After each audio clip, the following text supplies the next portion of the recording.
Con las preguntas. Bueno, primero más que nada, bienvenido, gracias por la participación.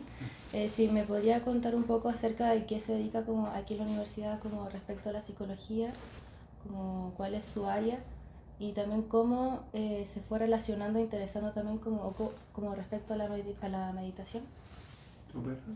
Bueno, Felipe Landaeta, yo soy profe de psicología y trabajo en la escuela desde el 2009 y actualmente estoy dando clases en primer año, en segundo y en cuarto, unos electivos ahí de bienestar y de cambio climático, y los otros son cursos, talleres de entrevista y de tutoría.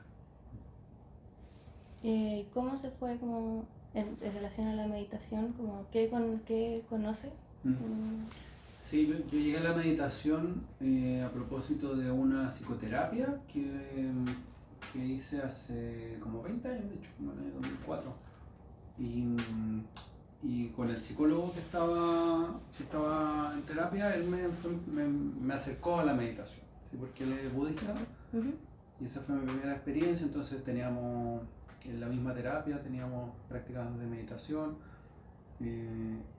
Y claro, ese fue como al inicio, y después ya tomé algunos cursos de mindfulness, tomé cursos con un monje budista, con un lama, en una escuela tibetana, en un centro tibetano. Entonces, yo diría que ese es como, claro, como me fui aproximando. Pues tomé cursos con Claudio Araya también, que es profesor de la escuela, con Bárbara Porter, que dan un curso de mindfulness en la práctica clínica. ¿Y desde qué tipo de meditación? Como, porque hay distintos tipos, como está esto de la mindfulness, también está el kundalini, siempre desde el mismo tipo de meditación, como sería el mindfulness, No, o más variado.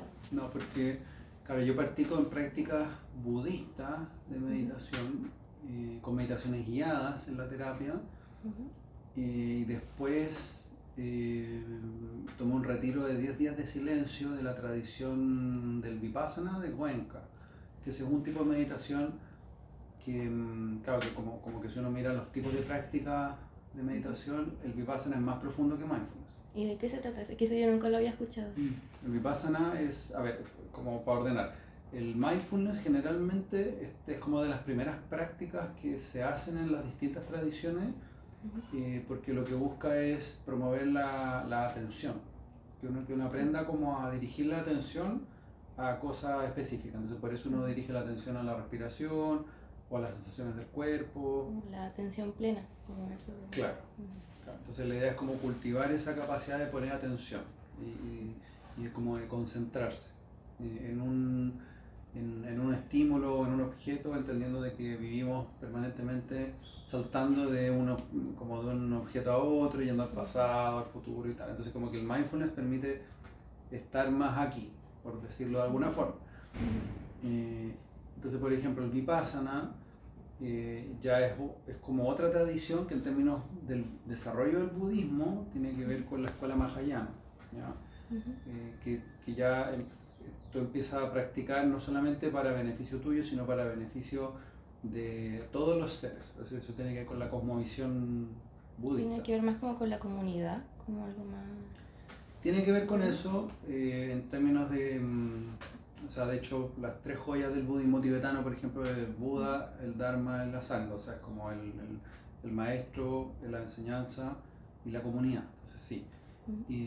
Pero claro, el Vipassana lo que busca es un entrenamiento que tiene que ver con la atención, pero lo que busca es que tú vayas como permitiendo que tu cuerpo se libere del karma acumulado.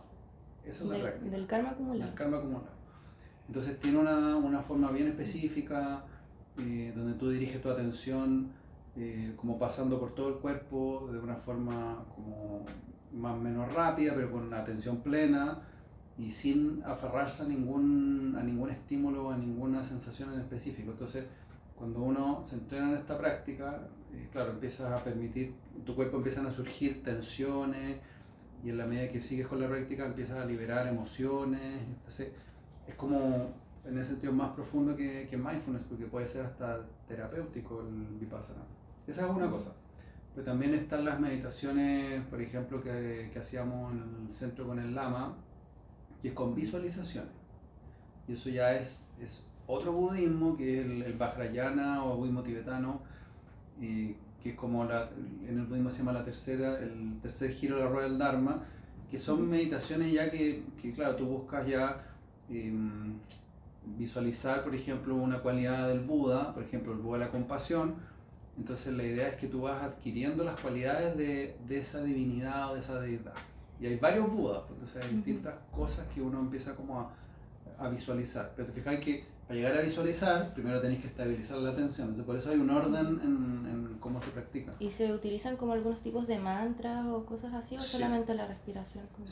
Sí, en el budismo tibetano, por ejemplo, se ocupan mantras, o sea, recitación de textos completos, a veces está ahí, no sé, una hora leyendo, entonces vais con el lama leyendo, o un mantra, por ejemplo ese que está ahí, el Om Mani Padme Hum, que es el mantra del Buda de la compasión de Chenrezig. Entonces, claro, por ejemplo, para profundizar en eso, uno hace una iniciación en Chenrezig, que es como hacer un retiro de Jesucristo. Hacer un retiro de la Virgen María, por tratar de traducirlo. Entonces, en ese retiro, tú lees los textos de Chenrezig, te inicias en esa divinidad, te enseñan el mantra, lo repites miles de veces, y el Lama como que te otorga como que te dice, ya, tú ahora tienes una relación con esa divinidad. ¿Fija? Y así con las distintas... Entonces ese es otro tipo de forma, y con mudras también. Los tibetanos también trabajan con posturas de las manos. Así como esas que son como... Claro. Son diferentes a los del yoga kundalini o de otros estilos de yoga, porque cada tradición tiene sus mudras para evocar cuestiones como bien específicas. Me acuerdo que había una que creo que es el mandala mudra, que la posición de las manos tiene que ver con los montes que hay en el Tíbet. ¿Y también tienen que ver estas meditaciones también como con la activación de ciertos chakras, o es como la meditación para hacer como...? No, los tibetanos yo no recuerdo que trabajáramos con chakras, no. Con mucha visualización era.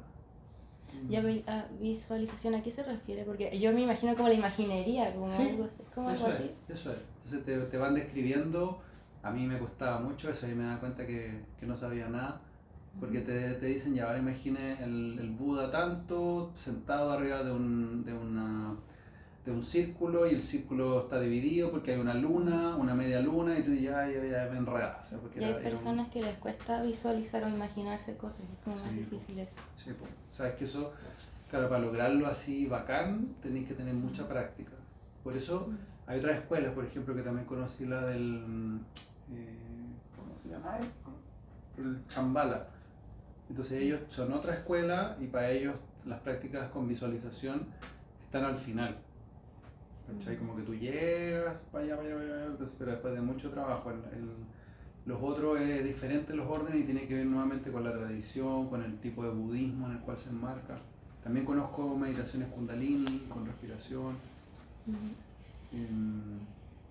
Entonces hay diferentes vías que he conocido prácticas meditativas. Y en relación, por ejemplo, a esta dificultad de visualizar, ¿cuál cree usted que serían como algunas dificultades que tienen las personas como para incorporar la meditación como en el día a día? Bueno, yo creo que el tema justamente del cultivo de la atención es un tema, porque nuestro estilo de vida es como tenemos múltiples estímulos permanentemente. Sí, de hecho nuestra campaña parte por eso, por el problema de la pandemia, que está enfocado en los jóvenes, y como también el estrés, todo, que uno constantemente siempre está, en especial como el caso de los jóvenes como universitarios, el estímulos digitales, que incluso en el descanso uno está descansando como con el teléfono, y siempre está como en un estado como automático, piloto automático y como productivo, siempre está haciendo cosas y no se tiene como este estado de descanso como total, como decirlo. Claro, además que el tema con las redes sociales que te mantienen como en una alerta, y también hay sitios de noticias y cosas, que la alerta de qué es lo que va a venir, como que hay algo con la novedad. Entonces sí, la Yanisima Arturano, aquí tengo el libro Mindfulness en el liderazgo, aquí habla, por ejemplo, vivimos con una atención parcial permanente. Entonces en realidad estamos en una división permanente de nuestra atención. Entonces bueno, ahí yo creo que hay un tema que dificulta. Lo otro, bueno, por ejemplo, hay unas prácticas que desarrollaron los sannyasis, los discípulos del Osho, que está súper funadísimo. ¿Ocho? Sí, Sí. pero lo que quiero decir, reconociendo lo funadísimo que está, es que en ese contexto desarrollaron prácticas con movimiento justamente por la dificultad de algunas personas de poner atención. Entonces, son prácticas donde tú mueves el cuerpo, haces como ciertas respiraciones o vocalizaciones y que permite como trabajar la atención desde otro lugar. Primero desde la descarga del estrés y después tú entras en un estado meditativo, que generalmente tiene una curva como de activación, un pic y después viene como un descanso, que también es como las prácticas de yoga que al final tú haces el shavasana, que es como que te relaja. Sí, la meditación como 10-15 minutos. Sí. Entonces, bueno, eso yo creo que lo otro es el hacerse el tiempo. Fíjate que en el contexto budista yo he escuchado varias veces esto de que la mitad de la práctica es llegar al zafu o llegar al cojín de meditación. Si ya llegaste y te sentaste, ya hiciste la mitad. Y después viene la otra mitad. Entonces, si dicen eso es porque también hay un reconocimiento de la dificultad de la organización, de decir, ya, yo voy a hacer esto, tomar la decisión, dejar todos los otros estímulos y dedicarle, no sé, 15, 20 minutos o lo que sea a esa práctica. Entonces yo creo que hay algo ahí también, como soltar un poco esto de estar permanentemente en conexión con otras cosas. Creo que hay otro elemento que es la evitación de la propia experiencia, y creo que eso se da muchísimo, sobre todo hoy día, porque o sea, si lo miramos desde la perspectiva del sistema nervioso, estamos con tal estimulación y están pasando cosas tan potentes en el mundo que de repente es mejor no conectarse y no sentir y no pensar. Y si a eso le sumamos además historias personales con trauma, con cuestiones heavy, claro, va a haber una tendencia a pasar por encima. ¿Fija? Y cuando tú te sientas a meditar, que yo creo que es uno de los riesgos también, porque no es para cualquier persona, es que tú te sientas a meditar y te venga todo el rollo de una y reviente todo. Entonces, sí, eso también depende de la persona. Por ejemplo, en mi caso, yo soy una persona muy ansiosa y cuando si es que voy a meditar, que mi mamá es instructora de yoga, entonces como que tengo cierta influencia de ella, no puedo meditar en silencio porque me da ansiedad como la quietud, como todo en silencio, entonces necesito como, no sé, como cuencos tibetanos de fondo o música como de mantras o así para estar como más tranquila, porque como eso que hay otras personas como que no les pasa nada, pero por ejemplo en mi caso es como de intranquilidad y no, al final no se está como por decirlo así, como pasándolo bien, al final no es como un disfrute, sino que al final es más angustiante. Claro. Bueno, y también yo creo que hay una como una comprensión diferente de lo que es la meditación cuando la sacamos del contexto original, ¿cachai? Porque acá nosotros ocupamos mucho esto como para reducir el estrés. Y originariamente la meditación no tiene nada que ver con eso. O sea, la meditación está hecha como en un contexto en el cual hay un camino espiritual y hay un desarrollo, por decirlo así, personal, que no tiene ese nombre. Entonces, ese como desarrollo personal, autoconocimiento, puede implicar que uno lo pase muy mal meditando. ¿Fijáis? Pero mal, o sea, que te sentís dolor, te vienen toda tu angustia, pero la manera en la que se está ocupando acá, como en el ámbito del wellness, por decirlo así, creo que como que desfigura un poco el propósito original de la práctica, ¿te fijáis? Entonces, es como que digamos, no sé, pues ya recemos, pucha, es que no lo paso bien rezando. Bueno, pero es que la oración no es para pasarlo bien. ¿Me entiendes? Entonces hay algo ahí también que es el cómo ocupamos estas prácticas, que son tremendamente potentes, y yo soy bien majadero en esto, que dada la incomprensión, los riesgos aumentan. Porque efectivamente alguien puede hacerlo pensando que se va a relajar y lo va a pasar pésimo y puede ser hasta contraproducente, o como decimos los psicólogos, iatrogénico, como una intervención que hace daño incluso. Entonces, por eso es complicado. Es como el depende, todo depende de la persona, que igual todos somos distintos y cada uno le puede afectar de una manera diferente. Hay un libro, se llama Camino en la Oscuridad, de un sociólogo chileno que estuvo detenido en la escuela militar en la dictadura y que él habla de cómo la meditación lo salvó. ¿Cómo se llama? Camino en la Oscuridad. El... En la persona, Juan Casasus. Me suena el nombre. Sí, no sé, bien conocido y trabaja en temas de educación. Y bueno, ahí dice pues cómo la meditación lo ayudó a sobrevivir, o sea, porque si no se iba a volver loco. Como tener su espacio interno. Ujú.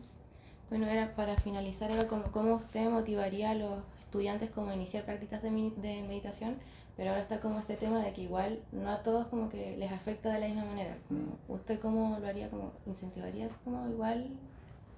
Es que yo creo que, así como en el mindfulness, yo creo que como momentos de pausa o de cultivo de la interioridad, para cualquier persona es bueno. La pregunta es si eso es meditación o no.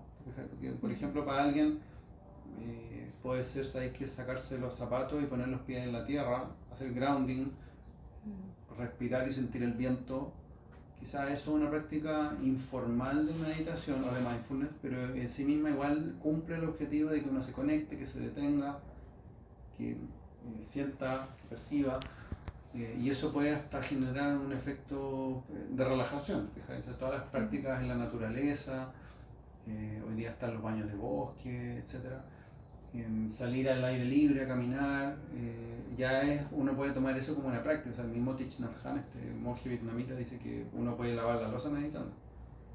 ¿Sí? Pero el tema es que cuando lave la losa y no esté lavando la losa, pensando en otra cuestión y respondiendo el chat.